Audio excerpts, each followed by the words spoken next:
Here we go! Aaron Pierre has been cast as John Stewart, one of the Green Lanterns, in the upcoming HBO series Lanterns, which is set to be part of James Gunn's reimagined DC universe.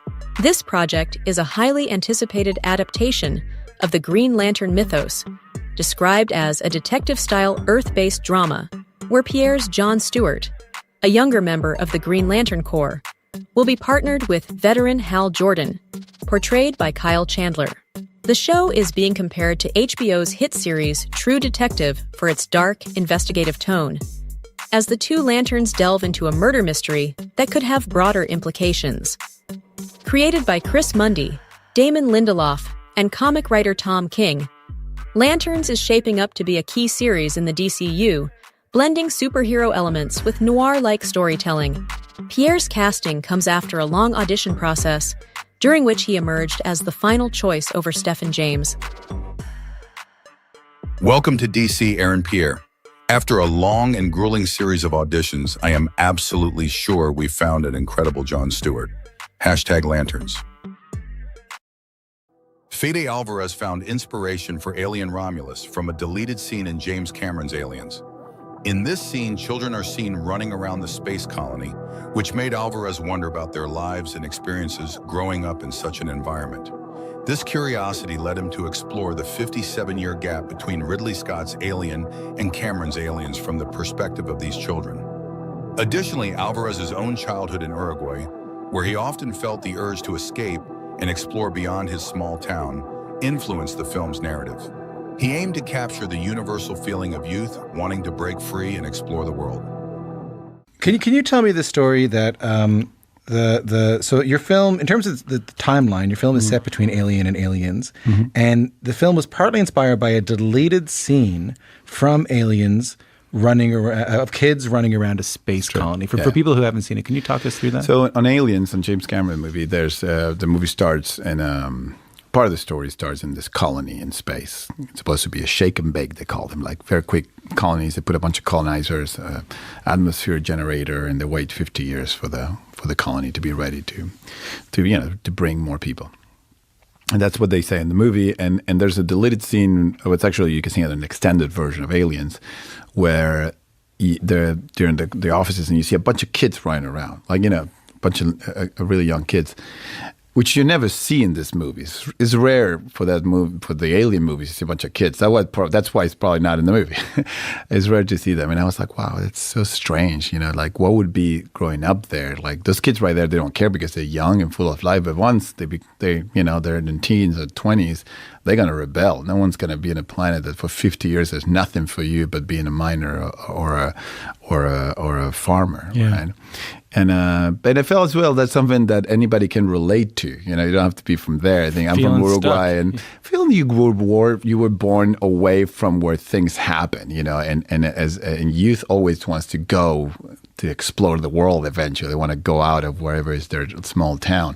So that was something I felt that it was something I got to be excited about. Imagine those kids in their 20s and what would happen if they would if they want to get out of there. How far would they go to try to get out of there, and in what kind of trouble they would get to try. If anybody was going to do something, that would get them in trouble, will be those kids, right? There's something exciting about this movie featuring such young performers, right? Yeah. Well, this hasn't been done above other things. Well, it's the adults, the space, the truckers in space. That's been done in the first one. It's been done many times, even in Covenant in the last one. So I felt like that was a good way for me, at least, to get excited about seeing something I haven't seen before, right? During the filming of Deadpool and Wolverine, Henry Cavill took on the role of an alternate version of Wolverine, humorously nicknamed the Cavalrine. To stay true to the character, Cavill smoked a cigar for the entire 8-hour shoot. This dedication to authenticity unfortunately made him quite sick the next day. Director Sean Levy shared that despite inhaling cigar smoke for such a long period, Cavill never showed any signs of discomfort during the shoot. Levy praised Cavill's commitment to the role, noting that his portrayal added a unique twist to the film. Cavill's dedication to his craft is evident, as he went to great lengths to ensure his character was portrayed accurately. We want to see Cavill as the Cavalry. And so another text, another quick yes, boom, he was in. He enjoyed that day. He leaned right in. He did enjoy that day, although I remember he was so committed. I mean, he was jacked up and he had that disgusting cigar in his mouth for hours and he was fully in it. I think he might have gotten sick to his stomach, if memory serves. It was a combination of like oxygenated muscles, right. No actual oxygen going up into his nose, but he was a trooper and he was fabulous. In his latest interview with GQ, J.K. Simmons recently shared a charming story about the legendary Stan Lee. According to Simmons, Stan Lee once admitted feeling a bit jealous that he wasn't cast as the legendary Daily Bugle publisher J. Jonah Jameson in Sam Raimi's Spider-Man films. Stan Lee told J.K. Simmons that he did a fantastic job in playing the character, which Simmons considered a high compliment from the Marvel icon. I had never met Stan and didn't even know, and this is kind of obvious to anybody who's really paying attention or smarter than I am, that, JJJ was kind of based on Stan, comic version of himself. He confessed to me at the time that, he was a little jealous that they didn't ask him to play the part in the movie, but having seen you do it, I thought you were fantastic, and it was, you were, very, very nice things, which, obviously coming from the man was a great, great compliment. Screenwriters Rhett Reese and Paul Wernick revealed that there were plans for a scene in Deadpool and Wolverine where Wade Wilson, Deadpool, would ask to join the Avengers. The scene would have featured all 6 original Avengers actors, with Wade attacking each of them after being rejected. Additionally, Peter, played by Rob Delaney, was supposed to appear in the background, casually lifting Thor's hammer, Mjolnir, as a humorous nod to his worthiness.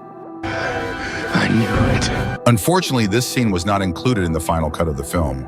There was a version of that scene very, very early on that wasn't written, but was conceived, that had all the Avengers in the room. And Wade was rejected, and then he dressed all the Avengers down in a way only Deadpool could do. He was going to get mad and basically attack each one of them in a vicious kind of way. He was definitely going to try to pick up Thor's hammer. We did have that in there. I think Peter was in the room and Peter just casually picked up Thor's hammer. The Emmy-winning actor James Spader will reprise his role as the iconic Marvel villain Ultron in the upcoming Vision series, a sequel to WandaVision. Ultron, a sentient robot created by Tony Stark, was first introduced in the 2015 film Avengers: Age of Ultron. The series will focus on White Vision, a rebuilt version of the android who fell in love with the Scarlet Witch. Terry Matalas, showrunner of Star Trek Picard, is at the helm of the project, which will explore White Vision's search for identity and purpose. Ultron's unexpected return is a major plot point, as he was believed to have been destroyed in the previous film. The series will delve into how he survived and what role he will play in White Vision's story. The Vision series is part of a larger Marvel Cinematic Universe narrative and is expected to begin filming in England early next year. M. Night Shyamalan's latest psychological thriller, Trap, follows the story of Cooper, Josh Hartnett, an unsuspecting father who takes his daughter Riley, Ariel Donahue, to a concert by pop sensation Lady Raven, Saleka Shyamalan. Unbeknownst to them, the concert is a meticulously planned sting operation by law enforcement to capture Cooper, who is, in reality, the infamous serial killer known as the Butcher. What many don't know is that Shyamalan drew inspiration from the real-life Operation Flagship. In December 1985, the U.S. Marshal Service orchestrated this daring operation, sending over 3,000 invitations to fugitives in Washington, D.C., under the guise of a fake TV station, promising free tickets to a Washington Redskins game. The operation was a success, resulting in the arrest of 101 fugitives who eagerly showed up to claim their prizes.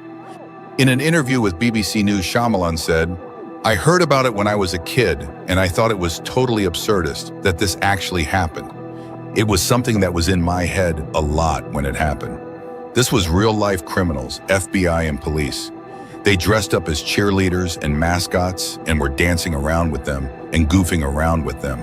They were like, 'Come on in the room,' and then checked their names and made sure it was the right people and got around them and said, 'You're all under arrest.' Jason Momoa and Dave Bautista are set to star in a new buddy action movie titled The Wrecking Crew.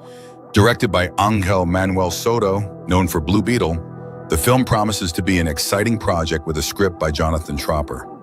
Klaus Bang, known for his role in Dracula, has also joined the cast as the villain. The plot follows two half-brothers, one a loose cannon cop, Momoa, and the other a disciplined Navy SEAL, Bautista. After years of bad blood, they must work together to unravel the conspiracy behind their father's murder in Hawaii. Filming is scheduled to take place in Hawaii and New Zealand, starting on October 3rd and concluding by January 17th. The film is backed by Amazon MGM Studios and is expected to release in theaters and later on Amazon Prime Video. The project was initially pitched by Bautista in a 2021 tweet, describing it as a lethal weapon-type buddy cop movie. Just going to throw this out into the atmosphere and see what happens. Here we go. Me and Momoa in a lethal weapon-type buddy cop movie directed by David Leitch. Okay, there it is. Now we wait. The collaboration between Momoa and Bautista has generated a lot of excitement, especially after their successful team-ups in Dune and C.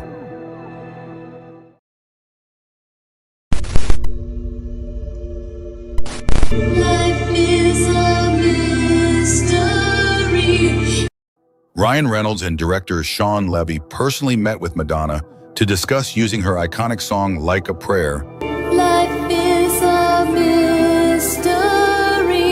in Deadpool and Wolverine movie. During the meeting, they presented how they intended to incorporate the song into the film. Madonna, known for being selective about licensing her music, provided specific feedback on how to improve the sequence. They followed her advice, which enhanced the scene.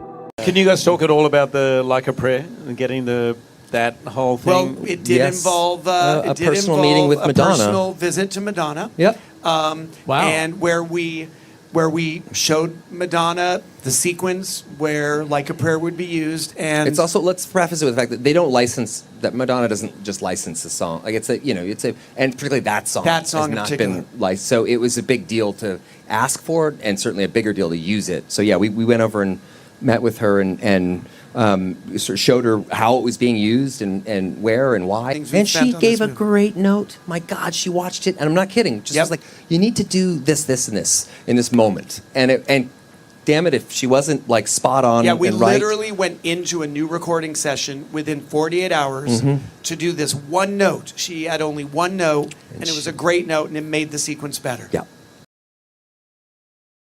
Rebecca Ferguson, acclaimed for her performances in Dune and the Mission Impossible series, has recently been announced as the latest addition to the cast of the forthcoming Peaky Blinders movie on Netflix. This marks the first major casting announcement for the film, with Ferguson set to star alongside the returning Cillian Murphy. While specific details regarding Ferguson's character are currently undisclosed, anticipation is high for her role in the movie. The film will see Murphy reprising his iconic role as Tommy Shelby, the head of the notorious Birmingham-based gangster family. The Peaky Blinders movie, which is being produced in collaboration with BBC Film, is being directed by Tom Harper, with the script penned by the show's creator, Stephen Knight. Although plot specifics are being closely guarded, Knight has previously hinted at a World War II setting for the movie. Production is slated to commence this year.